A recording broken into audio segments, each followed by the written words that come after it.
Salut à tous les fans de foot. Si vous ne voulez rien manquer des dernières infos mercato, des transferts qui font trembler l'Europe et des coulisses des plus grands clubs, vous êtes au bon endroit. Alors pensez à vous abonner et activer la cloche pour ne rien rater. Allez, on plonge tout de suite dans l'actu chaude du moment. Le Real Madrid a fait d'Álvaro Carrá sa priorité au poste de latéral gauche. Mais pas à n'importe quel prix. En effet, El Chiringuito a annoncé que Benfica a indiqué au Merengue qu'il faut payer le prix de sa clause, soit 50 millions d'euros. Une somme que refuse de payer Florentino Pérez, qui veut faire baisser son prix. Face à cette situation, les pensionnaires du stade Santiago Bernabéu ont décidé d'explorer d'autres pistes. L'une d'elles mène à Milo Kerke, assure El Chiringuito. Mais il faudra jouer des coudes pour s'offrir le joueur de Bournemouth puisque Liverpool est sur le coup. Recruté à l'été 2022 en provenance du Stade Rennais contre 20 millions d'euros, le droitier n'entrait pas dans les plans de son coach Vincent Kompany et n'a disputé que 14 apparitions pour 0 but et une passe décisive. Une situation loin d'être évidente et qui a conduit à son départ pour Tottenham cet hiver. Arrivé dans le nord de Londres dans le cadre d'un prêt payant de 10 millions d'euros assorti d'une option d'achat de 50 millions d'euros, l'international U21 a repris des couleurs avec les Spurs. Prenant part à 20 matchs pour 3 buts et une passe décisive, il n'a néanmoins pas crevé l'écran. Resté sur le banc en finale, il compte néanmoins un titre glané en Europa League contre Manchester United, 1-0. Un prêt loin d'être parfait donc pour le natif de Sarcelles qui pousse Tottenham et le Bayern Munich à se questionner pour la suite. Pas convaincus par le fait de régler les 50 millions d'euros de l'option d'achat de Matitel, les Spurs opteraient plutôt pour une autre formule selon Sky Sport et seraient en discussion avec le directeur sportif bavarois Max Eberl. La position des Allemands reste la même avec la volonté de vendre cet été Matitel, néanmoins, c'est bien plus compliqué d'y accéder pour Tottenham. Le club actuellement coaché par Ange Postecoglou penche davantage sur une prolongation du prêt d'une année supplémentaire avec une indemnité de prêt et une obligation d'achat. L'avenir de Matitel se dirige vers Tottenham, mais pour le moment la formule bloque encore. Abdellah Ouazzane. Ce nom ne vous dit peut-être encore rien. Mais il fait partie des jeunes les plus prometteurs d'Afrique, et même de la planète. Du haut de ses 16 ans, le milieu de terrain de l'Ajax sort d'une très grosse CAN U17 avec le Maroc, avec qui il a même été sacré meilleur joueur de la compétition. Comme l'indique Marca, le Real Madrid s'intéresse à lui et songe sérieusement à le recruter cet été. Son contrat avec l'Ajax expire à la fin du mois et il y a déjà eu des contacts entre le club de la capitale espagnole et l'entourage du joueur, qui devrait dans un premier temps rejoindre l'équipe U19 des Merengues, voire le Real Madrid Castilla. Après avoir longuement hésité à accepter l'offre d'Al Hilal, Bruno Fernandes est revenu sur sa décision. Il affirme lors d'un point presse avoir pris la décision de rester à Manchester United. Le feuilleton Bruno Fernandes, 30 ans, connaît un nouveau tournant à Manchester United.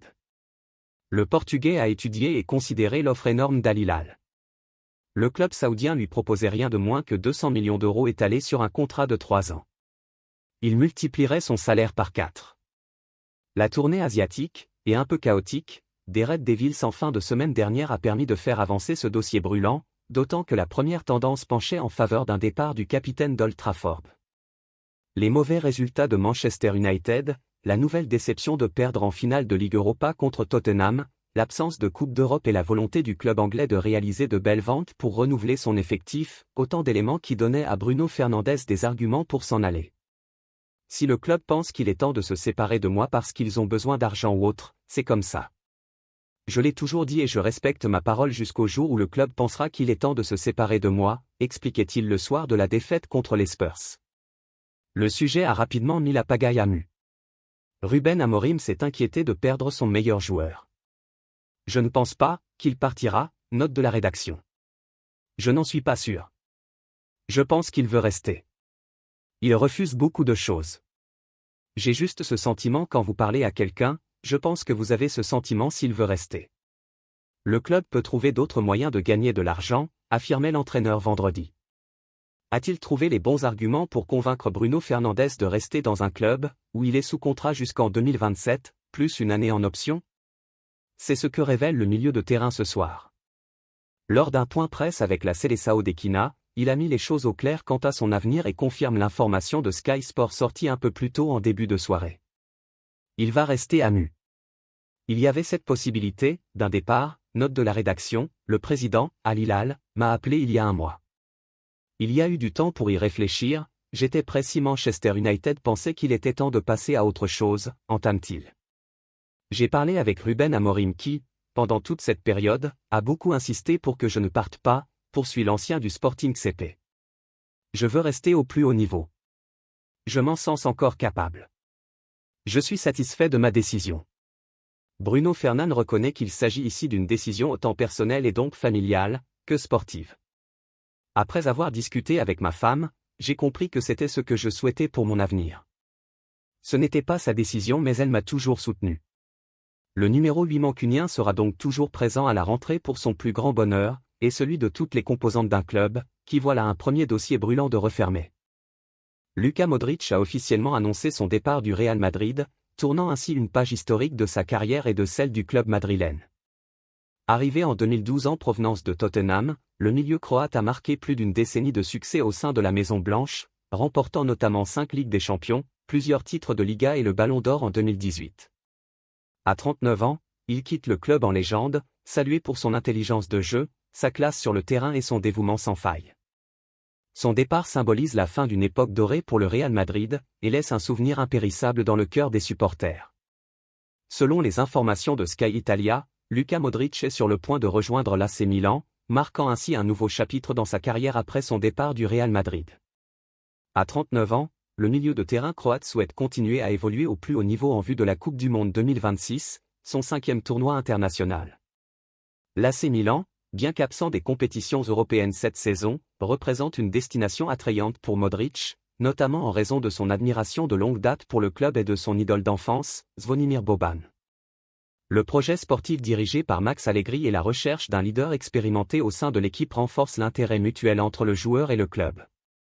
Un contrat d'1 an est envisagé, avec une gestion adaptée du temps de jeu pour optimiser ses performances. Modric, qui ne recherche pas un contrat lucratif, aurait déjà donné son accord de principe, et le Milan est optimiste quant à la finalisation de l'accord. Jude Bellingham ne connaîtra pas la Premier League avec Sunderland. Courtisé par le Borussia Dortmund avec qui il s'est mis d'accord, le milieu de terrain a fait un peu de plus vers le club de la Ruhr. D'après les informations de The Times, un accord de transfert a été trouvé avec les Black Cats. Celui-ci est estimé à environ 30 millions d'euros. Il ne manque plus que les derniers détails pour finaliser ce transfert puis les diverses signatures. Bellingham imite le parcours de son grand frère, Jude, passé par le BVB entre 2020 et 2023 depuis Birmingham où il a été formé. Plus indiscutable au FC Barcelone où Wojciech Szczęsny a bien assuré l'intérim, Marc-André ter Stegen est menacé par l'arrivée possible de Johan Garcia. Le club saoudien d'Al Hilal aimerait en profiter. Une saison cataclysmique pour Marc-André ter Stegen. Disputant 9 matchs avec le FC Barcelone puisqu'il a été victime d'une rupture de la rotule, le gardien allemand a vu Wojciech Szczęsny réaliser une saison solide à sa place. Outre cela, le club catalan a décidé de s'offrir un nouveau numéro 1 et du 109. Le portier de l'Espagnol de Barcelone Johan Garcia est d'ailleurs proche de rejoindre le FC Barcelone et cela n'arrange pas le cas de Marc-André ter Stegen.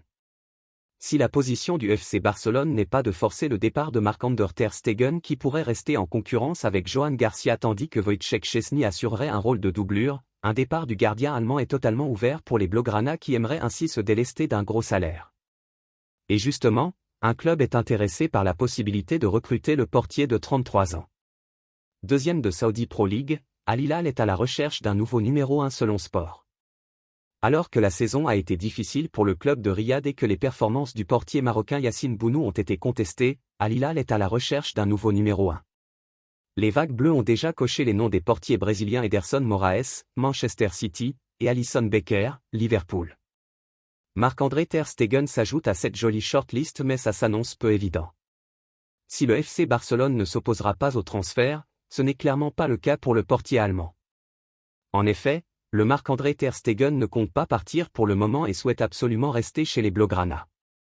Surtout qu'un départ en Arabie Saoudite serait handicapant pour son avenir en sélection allemande lui qui vise notamment la Coupe du Monde 2026. Prêté cette saison par l'Atalanta au LOSC, Mitchell Bakker pourrait rester chez les Dogs à plus long terme mais son profil intéresse fortement en Ligue 1 puisque l'OL et surtout l'OM sont également sur le dossier. Mitchell Bakker n'a peut-être pas fait ses adieux au LOSC le 17 mai dernier.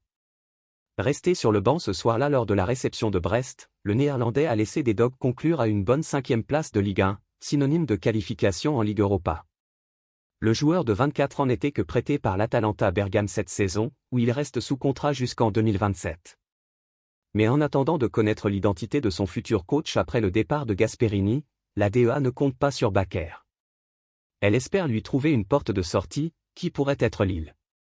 Pas toujours titulaire, 37 apparitions toutes compétitions confondues, 4 buts et 3 passes décisives, le gaucher a néanmoins rendu de bons services dans la rotation de Bruno Genesio.